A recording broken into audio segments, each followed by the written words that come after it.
Bus സ്റ്റാൻഡിലെത്തിയതും അവൾക്ക് അവിടുന്ന് തിരുവാണിപ്പുറത്തേക്ക് bus കിട്ടി. അതിൽ കയറിയിരുന്നതും അതിലെ ചില ആളുകൾ അവളെ വല്ലാത്ത രീതിയിൽ നോക്കി. അവൾക്ക് പേടിയായി തുടങ്ങി. ഓരോ സ്റ്റോപ്പ് കഴിയുമ്പോൾ ഓരോരുത്തരും ഇറങ്ങി പോകുകയാണ്. ബസ്സിലെ ഡ്രൈവർ ഇത് ശ്രദ്ധിച്ചു. അവളൊരു പെണ്ണിന് ഇതിലുള്ളൂ. കുടിച്ചു വരുന്നവരേറെ ഉണ്ടായിരുന്നു. അതുകൊണ്ട് തന്നെ അയാൾ പിന്നിലേക്ക് നോക്കി അവളോട് മുന്നിലേക്ക് കയറിയിരിക്കാൻ പറഞ്ഞു. കണ്ടക്ടർ ആയിരുന്നവനോട് കണ്ണുകൊണ്ട് കാണിച്ചതും അവൻ അവൾക്ക് മാറാനായി നിന്നു. കൊച്ചേ, ഇതാ മോള് പറഞ്ഞ സ്ഥലം. ലാസ്റ്റ് സ്റ്റോപ്പ് ഇതാണ്. ഇവിടെ ആരുടെ അടുത്തേക്കാണ് പോകണ്ടേ ഈ നേരത്ത്? അതും പരിചയമില്ലാത്തത് കൊണ്ട് ചോദിച്ചതാണ്. കണ്ടക്ടർ ചോദിച്ചതും അവൾക്ക് ഉത്തരമില്ലായിരുന്നു. അവളൊന്നും പറയാതെ ഇറങ്ങി. ബസ് അവിടെ മാറ്റിയിട്ടുണ്ടായിരുന്നു. അവൾ ചുറ്റും നോക്കി. തൻ്റെ കയ്യിലെ വാച്ചിലേക്ക് നോക്കിയപ്പോൾ കണ്ടു 11:30. ഈ രാത്രി തനിച്ചായതുകൊണ്ട് അവളിൽ ഭയം വന്ന് മൂടി. എന്നാലും മുന്നിലേക്ക് നടന്നു. ഒപ്പം കുറച്ചു പേര് പിന്നിലും. ബസ്സിലുണ്ടായിരുന്നവരായിരുന്നു അവർ. അവൾ പിന്നിലേക്ക് നോക്കുമ്പോൾ വല്ലാത്ത ഭാവത്തോടെ വരുന്നവരെ കണ്ടു. അവൾ നടത്തത്തിൻ്റെ വേഗത കൂട്ടി. അവരും അതുപോലെ കൂട്ടി. പെട്ടെന്ന് അതിലൊരുവൻ അവളെ പിടിച്ചതും കൂട്ടത്തിലുണ്ടായിരുന്ന ഒരുവൻ തെറിച്ചു വീണതും ഒരുമിച്ചായിരുന്നു. അവളുടെ കയ്യിൽ പിടിച്ചവൻ തിരിഞ്ഞു നോക്കിയപ്പോൾ കണ്ടു ബസ്സിലെ ഡ്രൈവറും കണ്ടക്ടറും. ആ വിട് ചേട്ടന്മാരെ, കൂട്ടത്തിലെ ഒരുവനല്ലേ ആ കിടക്കുന്നത്. പോയി എഴുന്നേൽപ്പിക്ക്. പാവത്തിൻ്റെ എല്ലൊക്കെ നുറുങ്ങിയെന്ന് തോന്നുന്നു. ടോ പീറ ചെറുക്ക, ദേ പൊക്കോ. ഇല്ലേലേ കൊല്ലാനും മടിക്കില്ല ഞങ്ങൾ. ആ കിടന്നു ചിലക്കാതടൂ. അവളെ ഇപ്പോൾ വിട്, എന്നിട്ട് തീരുമാനിക്കാം കൊല്ലണോ വേണ്ടയോ എന്ന്. ബസ്സിലെ ഡ്രൈവർ പറഞ്ഞതും അവൻ അവളിലെ പിടിമുറുക്കി. അവൾ വേദന കൊണ്ട് കരഞ്ഞതും പിന്നെ അവിടെ ഉണ്ടായിരുന്ന പെരുന്നാളായിരുന്നു. എല്ലാത്തിനെയും തല്ലി ഇഞ്ചം പരുവമാക്കിയിരുന്നു അവൻ.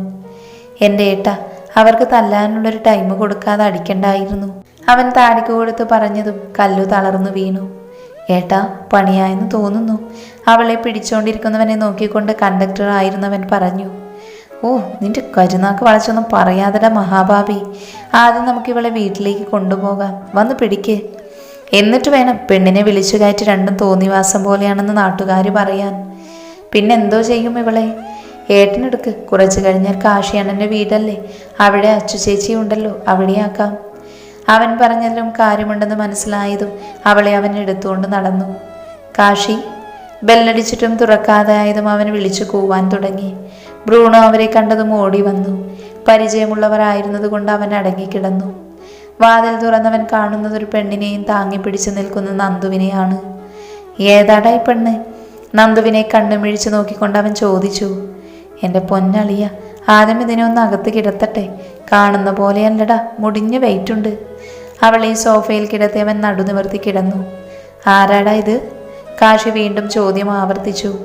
അറിയില്ലണ്ണ, നമ്മുടെ ബസ്സിൽ വന്നതാ. ഇവിടെ ഇതുവരെ കണ്ടിട്ടില്ല. നമ്മുടെ സ്ഥിരം തല്ലുകൊള്ളി ആളുകളുടെ കയ്യിൽ പെട്ടു. ഏട്ടനെ രക്ഷിച്ചത്. ഇതിൻ്റെ ബോധവും പോയി. ഞങ്ങളുടെ കൂടെ വീട്ടിലേക്ക് കൊണ്ടുപോയ നാളെ പുലരുമ്പോൾ പോലീസ് അടക്കം വന്നെന്ന് കരുതാം. ഇവിടെ അച്ചു ഇല്ലേ, അതുകൊണ്ടാടാ ഇങ്ങോട്ട് കൊണ്ടുവന്നത്. അവിടെ ചിന്നുവിനെ നോക്കുന്ന ചേച്ചിയില്ലേ, അത്രയ്ക്ക് പോരാ, അതുകൊണ്ടാണ്. നന്ദു പറഞ്ഞതും കാശി കുറച്ച് വെള്ളമെടുത്ത് അവളുടെ മുഖത്ത് തളിച്ചു. അവൾ തൻ്റെ കണ്ണുകൾ ചിമ്മി തുറന്നതും കണ്ടു 3 ചെറുക്കന്മാരെ. തനിക്ക് ചുറ്റും നിൽക്കുന്നവരെ പേടിയോടെ അവൾ കൈകൊണ്ട് കൂപ്പി. എന്നൊന്നും ചെയ്യല്ലേ, അവൾ പറഞ്ഞു. പേരെന്താ നിന്റെ? കാശി ചോദിച്ചു. കല്യാണി. എവിടുന്ന് വരുന്നു? തെക്കേയിടം. നന്ദു കാശിയെ നോക്കി. എന്തിനാ മോളി പാതിരാത്രി നേരെ ഇവിടേക്ക് വന്നത്? ഇവിടെ ഒരു അശ്വതി അന്വേഷിച്ച് വന്നതാണ്. കാശി ഞെട്ടി അവളെ നോക്കി. ഏതശ്വതി? ഇത്തവണ നന്ദുവാണ് ചോദിച്ചത്. സുധാകരൻ, മേലെ പറമ്പിൽ. അവളെ നിനക്ക് എങ്ങനെ അറിയാം? SLC വരെ അവൾ എൻ്റെ കൂടെ ആയിരുന്നു. അതിനുശേഷം ഈ നാട്ടിലേക്ക് വന്നത്. പാവമാണ്. എന്തായാലും മോളിന്നിവിടെ റെസ്റ്റ് എടുക്ക്.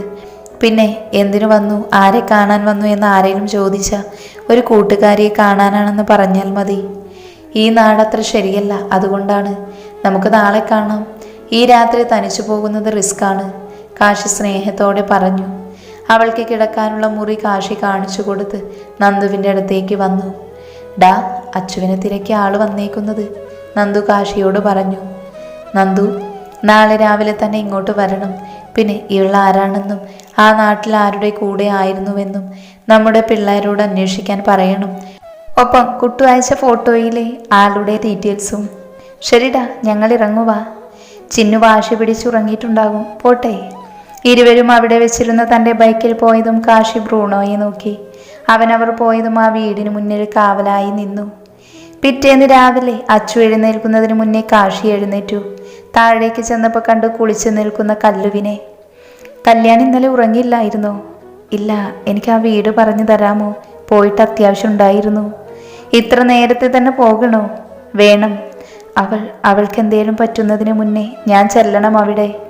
അവളുടെ വാക്കുകൾ കേട്ട കാശിയുടെ നെറ്റി സംശയത്താൽ ചുളിഞ്ഞു.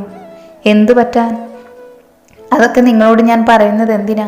എനിക്ക് അഭയം തന്നു ശരിയാണ്, പക്ഷെ എൻ്റെ കാര്യങ്ങളെല്ലാം പറയണമെന്നുണ്ടോ? ഉണ്ട്, നീ എന്നോട് പറയണം. ഞാൻ അവളുടെ ഭർത്താവാണ്. എനിക്കറിയേണ്ട അവകാശമുണ്ടെന്ന് കൂട്ടിക്കോ. കാശി ഭാവവ്യത്യാസമില്ലാതെ പറഞ്ഞു. കല്ലു ഞെട്ടി കാശിയെ നോക്കി. അവൾക്ക് വിശ്വസിക്കാനായില്ല. എന്തപകടമാണ് അവൾക്കുള്ളത്? അത് അവൾ പറയാൻ മടിച്ചു. മടിക്കേണ്ട, പേടിക്കുകയും വേണ്ട. കല്ലുവിൻ്റെ ഏട്ടനാണെന്ന് കരുതി പറഞ്ഞു. അവളുടെ അച്ഛൻ്റെ വീട്ടുകാർ തന്നെയാണ് അപകടം. അവളെ തിരിച്ച് ആ വീട്ടിലേക്ക് വരുത്തിക്കാൻ ശ്രമം. അവളുടെ പേരിലാണ് ആ തറവാടും അതിനോട് ചേർന്ന പറമ്പും. അതിനുവേണ്ടി അവളെ കൊല്ലാൻ പോലും മടിക്കില്ല. ഏയ്, കരയാതെ, കണ്ണു തുടയ്ക്ക്. ദേ നോക്കിക്കേ, ഈ ഏട്ടൻ കല്ലുവിന് വാക്ക് തരുവാണ്. അവൾക്കൊന്നും സംഭവിക്കില്ല, ആരും വരികയുമില്ല. ആ പിന്നെ, നീ ഈ കാര്യങ്ങളൊന്നും അശ്വതിയോട് പറയണ്ട. അവളെ കാണാൻ വന്നു, അത്രയും മതി, കേട്ടോ? അവൻ കല്ലുവിനോട് പറഞ്ഞതും അവൾ തലയാട്ടി. കാശിയുടെ ഉറച്ച വാക്കുകൾ കേട്ടതും അവൾ തൻ്റെ കണ്ണുനീർ തുടച്ചു.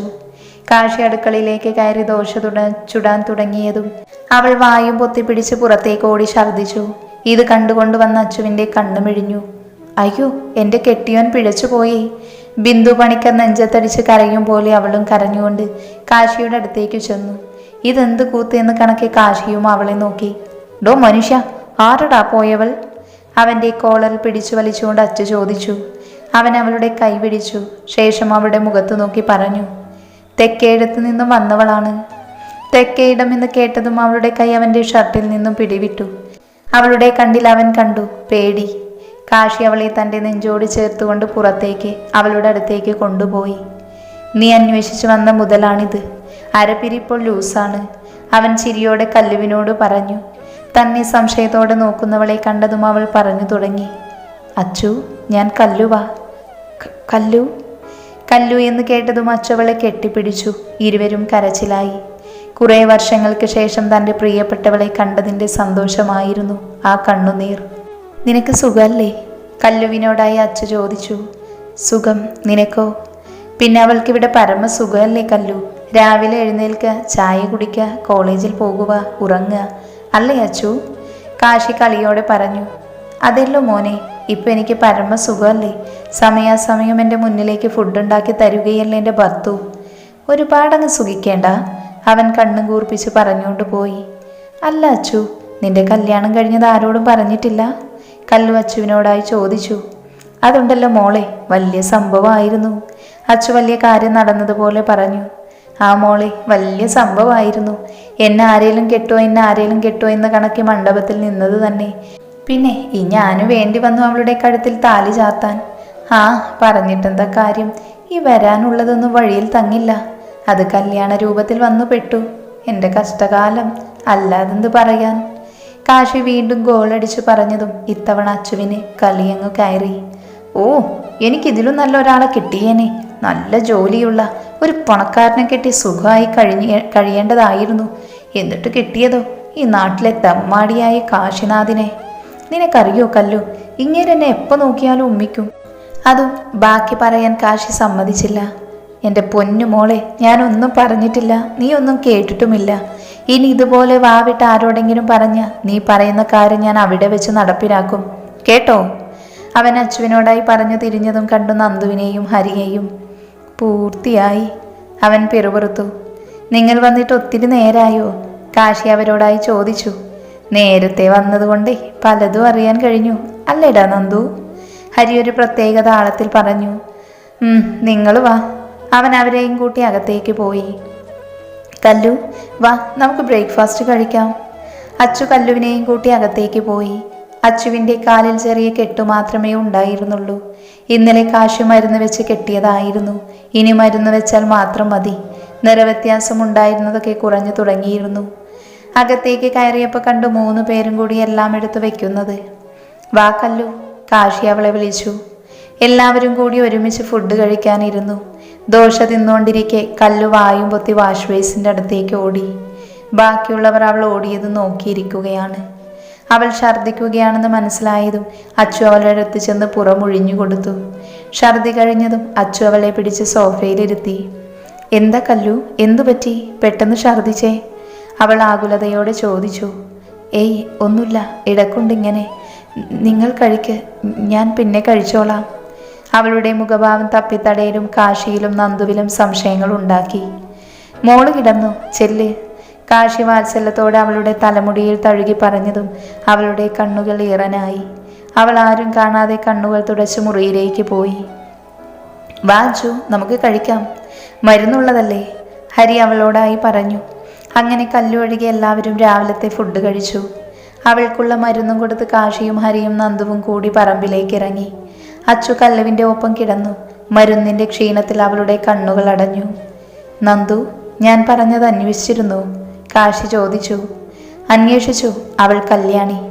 അച്ഛൻ ആരാണെന്നറിയില്ല, അമ്മ ജാനകി. അമ്മ മരിച്ചൊരു മാസം ആകാറായി. അവിടെ തെക്കേടത്ത് തറവാട്ടിൽ അവിടുത്തെ മുത്തശ്ശനും മുത്തശ്ശിയുമാണ് അവർക്ക് അഭയം നൽകിയിരുന്നത്. അവരുടെ തറവാടിനോട് ചേർന്നുള്ള സ്ഥലത്തൊരു വീടും കൊടുത്തിരുന്നു. ജാനകിയായിരുന്നു അവിടുത്തെ കാര്യങ്ങളൊക്കെ ചെയ്തിരുന്നത്. ഇടക്ക് അവർക്ക് പക്ഷാഘാതം വന്ന് കിടപ്പിലായി. അതിനുശേഷം കല്യാണിയാണ് തറവാട്ടിലെ അടുക്കളക്കാരെ നോക്കിയിരുന്നത്, ഒപ്പം പഠനവും. അമ്മ മരിച്ചു കഴിഞ്ഞ് ഇന്നലെ വരെ ആളവിടെ ജോലിക്ക് പോയിരുന്നു. എന്തായാലും ആളെല്ലാവരും ഉറങ്ങിയ പിന്നെയാണ് ആ വീട്ടിൽ നിന്നും പോന്നേക്കുന്നത്. അതുമാത്രമല്ല, അവളെ കാണാതായിട്ടും കേസൊന്നും ഫയൽ ചെയ്തിട്ടില്ല. എന്തൊക്കെയോ നടന്നിട്ടുണ്ട്. അവളിൽ ആ ഭീതിയുണ്ട്. ഒപ്പം അവൾ പ്രഗ്നൻ്റ് ആണോ എന്ന് സംശയം. ഈ ഫുഡ് കഴിക്കാനിരുന്നപ്പോൾ മുതൽ അവളുടെ മുഖം ചുളിയുന്നത് ഞാൻ കണ്ടിരുന്നു. സംശയമാണ് കേട്ടോ, നന്ദു പറഞ്ഞു കാശിയെ നോക്കി. എനിക്കും ആ സംശയമുണ്ട് നന്ദു. ഞാൻ ദോശ ചുട്ടപ്പോൾ അതിൻ്റെ സ്മെല്ലടിച്ചപ്പോൾ അവൾ ഛർദ്ദിച്ചിരുന്നു. പിന്നെ അവളുടെ മുഖത്ത് പതർച്ചയുമുണ്ട്. അവൾക്ക് എന്തൊക്കെയോ സംഭവിച്ചിട്ടുണ്ട്. അല്ലെങ്കിൽ റിസ്ക് എടുത്ത് അച്ചുവിനെ കാണാൻ വരില്ല. അമ്മയ്ക്ക് കൊടുത്ത വാക്കാണ് അവളെ കാണാൻ പ്രേരിപ്പിക്കുന്നത്. അപ്പോൾ അവളുടെ അമ്മയ്ക്ക് എന്തൊക്കെയോ അറിയാമായിരുന്നു. ഇപ്പോൾ അവൾക്കും ചോദിക്കണം, അവളോട് തന്നെ എല്ലാം ചോദിക്കണം. ആദ്യം നമുക്ക് അവളെ ഹോസ്പിറ്റൽ കൊണ്ടുപോകണം. അങ്ങനെ ചെയ്യാം കാശി. പിന്നെ മറ്റവൻ്റെ ഡീറ്റെയിൽസ് ഞാൻ അയച്ചിട്ടുണ്ട് നിനക്ക്. അതവിടെ നിൽക്കട്ടെ, ആദ്യം നമുക്ക് കല്ലുവിൻ്റെ കാര്യം നോക്കാം. എന്നാലും അച്ചുവിനെ ശ്രദ്ധിക്കണം. അവളുടെ വല്യമാമയും ഇത് തന്നെയല്ലേ നിന്നോട് പറഞ്ഞത്? ചുറ്റും അപകടം പതുങ്ങിയിരിക്കുകയാണ് എന്നല്ലേ അന്ന് പറഞ്ഞത്? ഇനി മുതൽ കൂടുതൽ ശ്രദ്ധ വേണം. നമ്മുടെ പിള്ളേരോട് കാര്യങ്ങൾ പറയണം. പറയാം കാശി. പിന്നെയും 3 പേരും എന്തൊക്കെയോ കാര്യങ്ങൾ ഡിസ്കസ് ചെയ്യുന്നുണ്ടായിരുന്നു.